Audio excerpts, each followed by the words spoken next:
It's Ros again. And Steve again. And week 2 of Faulkner in August, and reading the dark and scary Faulkner's Sanctuary. And we read the kind of second quarter of the book. Oh dear.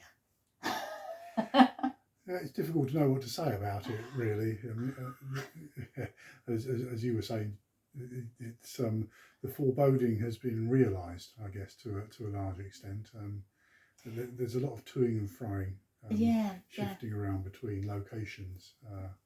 Yes, so the first quarter, there's a sort of a gradual build, and we're introduced to quite a lot of different characters, and there are lots of sort of sudden shifts of scene, but everything is kind of moving. It seems linear, doesn't it? Forward. Right, yeah. And then in this section, I think we go back and forth in time much more, and back and forth in tone. And in location. Yeah, absolutely. So it's and yes, that sort of feeling, that building feeling of like something bad's going to happen, moves to full on melodrama or horror. Horror. Yes. Yeah. I think in this bit I appreciated some of Faulkner's, I was going to say some of his tricks. That sounds a bit too cheap. And some of them are a bit cheap. His skills. And some of them are very, they're very satisfying. Like, one of the things that I got out of this bit was that a number of times Temple, the young woman, she comes across a rat or is scared of a rat or thinks there's going to be a rat. Yeah. And then we move into, and she's taken to sort of hide in the barn where there are rats. And then we move into a bit where it's almost like she becomes like a rat in a trap. You know, she goes flying back and forth and is trapped. Yeah, and she's obviously, there are human rats that are out to get her.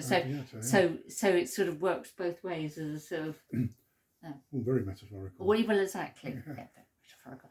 Yes,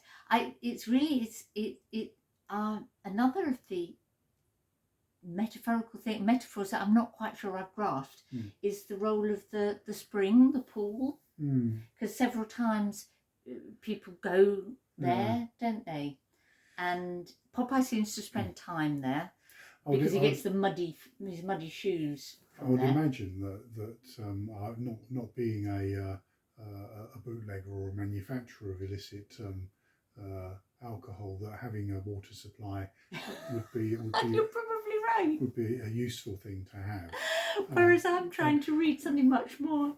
And it might well be that the spring is a euphemism for something. But it might be because that's one of the things, he doesn't name things as such, does he? Yes. So he alludes to things that doesn't actually make them explicit. So that's one. Yeah, I like writers that make you do a bit of work, although he's working in a time frame and a setting which is quite alien to me. Late 20th, early 21st century white Englishman. Yes. So I'm having to join the dots in a roundabout way, I guess.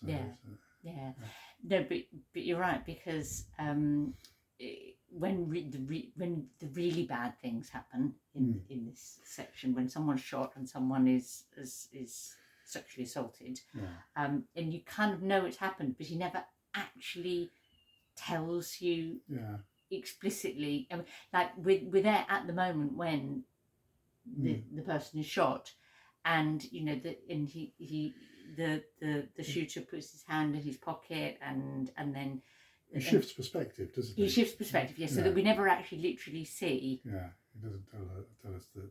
But they're in the barn as it happens, and yet he doesn't. Yeah, he doesn't say Popeye shot Tommy. There is no blood at that point. No, you know, and the sound that it makes is like Temple hears it as a tiny sound, almost, but a final one. So it's kind of, yes, it's not. Well, yeah, in that sense, it's not explicit, although there is explicit stuff elsewhere. Yeah. But Well, that- yes, and when Temple's being, as I say, I mean, we know subsequently that she definitely was, raped in some form. But she says, oh, I knew something. I said something bad was going to happen to me. Something bad is happening to me, and that's it. There's no, we get no, there's no body parts. Put it that way, in either the murder or the rape. Although in the aftermath there is, I think. Yeah. She's bleeding. Yeah. We hear quite a bit about her bleeding. Indeed. Yeah. Another of his tricks, if I'm going to call them tricks. Call them tricks. Why not?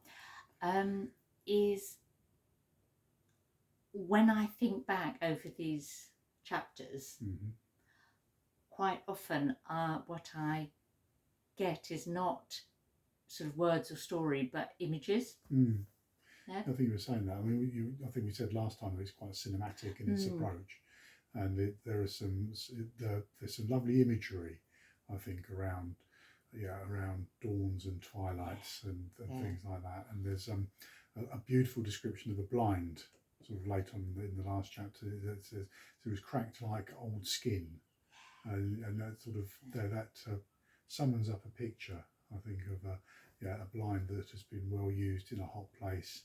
And rolled up and rolled down frequently. So and he will do those beautiful descriptions in amongst this horror. But one of the things that I was thinking of, there's quite what is, I think, quite a pivotal moment when Ruby sees Popeye and Temple in Popeye's car. Popeye's driving Temple away from the ruined old house, and it's as if Temple doesn't recognise her. She's obviously in a state of shock.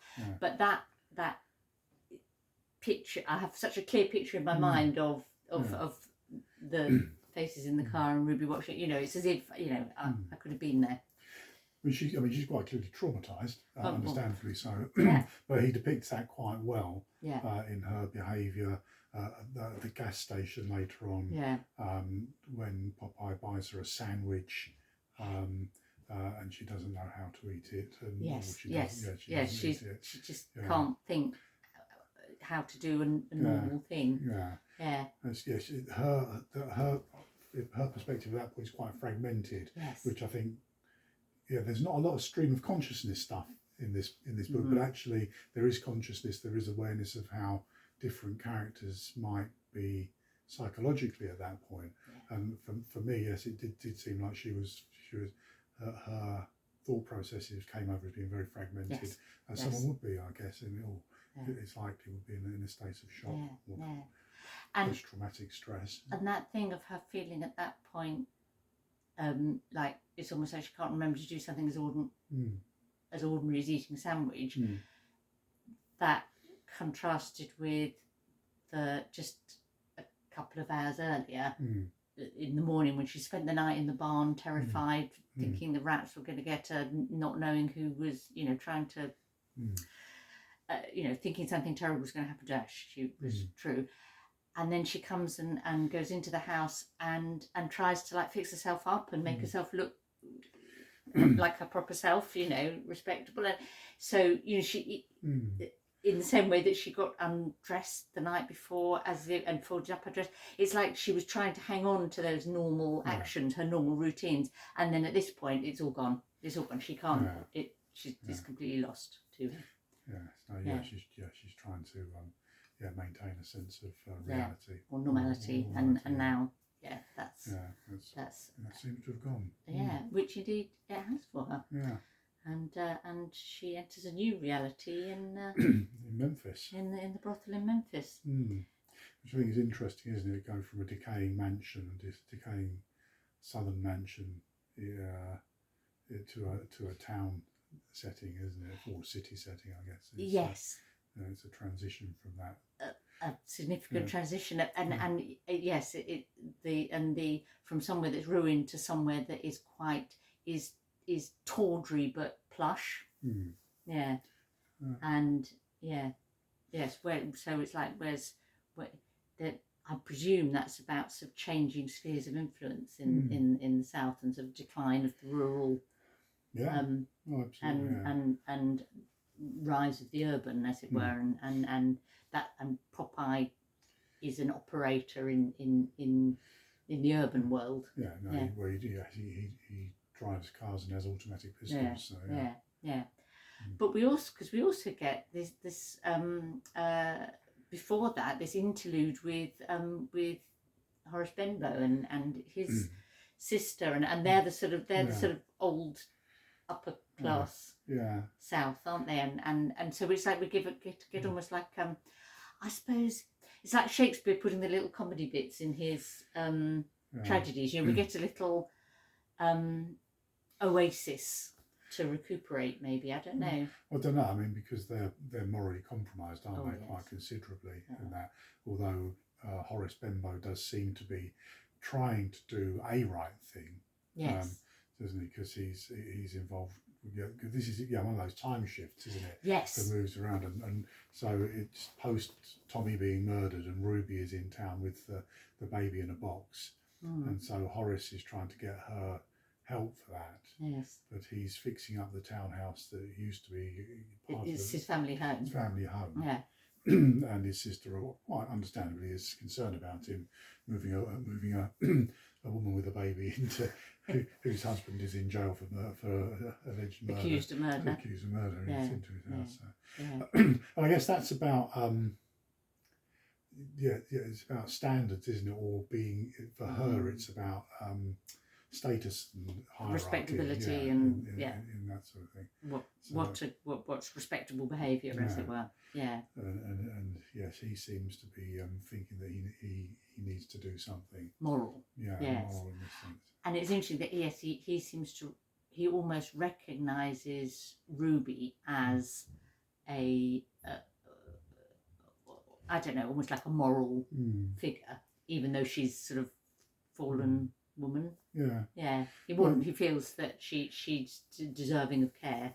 Well, I think it's that sort of saviour complex, isn't it? So he wants to save somebody, and she's she needs saving. And I think so. Yeah, and I suspect he's, because he's a lawyer, isn't he? Yes. He's gonna wind up offering to defend. Yeah. He has. Really good one, because he knows that he is not guilty. Well, does he know? Yes, he does, because he believes Ruby when she says that, and he's met Popeye and he knows how scary Popeye is, and he understands why Lee Goodwin doesn't dare. He's not going to grass him up. Yeah, he's not going to stitch him up like a kibber. but yeah, I mean there is that, but he's a lawyer, so it's circumstantial really at best, isn't it? He knows that Popeye's a bad man, but I suppose. I suppose. Yeah. I mean, just finished, the Karamazov brothers. There's a lot of stuff around legal trials at the end of that. But very confusing about establishing what is right and who is bad and who is good and who's a criminal and who isn't. And who's guilty and who's found guilty. And Has Faulkner read Dostoevsky, I wonder? I would imagine so. He's a well-read man, I think. Yeah. Which reminds me that we were talking last time about where Faulkner sort of fitted in sort of contemporary writing. Yeah. And I turned up something that interested me. Yeah. Which I haven't told you yet, which is not that exciting. Surprise revelation. No. We were talking about the whole Southern Gothic thing. Oh yeah. And and how that you get that in the 19th century in Edgar Allan Poe and all that sort of thing, and then Faulkner's seen as perhaps like one of the quintessential sort of early 20th century Southern Gothic, and so the phrase was coined in 1935. What, Southern Gothic? Southern Gothic, and by a novelist from South Virginia called Ellen Glasgow, but she coined it to criticise authors like Faulkner and Erskine Caldwell, who we don't read anymore, and a few others. And she said, and I wrote this down because I liked it so much. Yes, the inflamed rabble of influences in the contemporary Southern novel, she said, with aimless violence and fantastic nightmares. And you thought, yeah, well, it's about right, actually, but it's not. On the other hand, what's his name? Ellen Glasgow? Do we read her now? No. Do we read Faulkner? Yes. Even though some people are finding this one a little bit verging on the unreadable. Well, yeah, and it's not an easy read, is it? You know, it's as you said, it creates pictures. It's a very image provoking work, and some of those images you don't necessarily want to keep in your head for very long. No. On that cheerful note, yeah. should we stop for this week?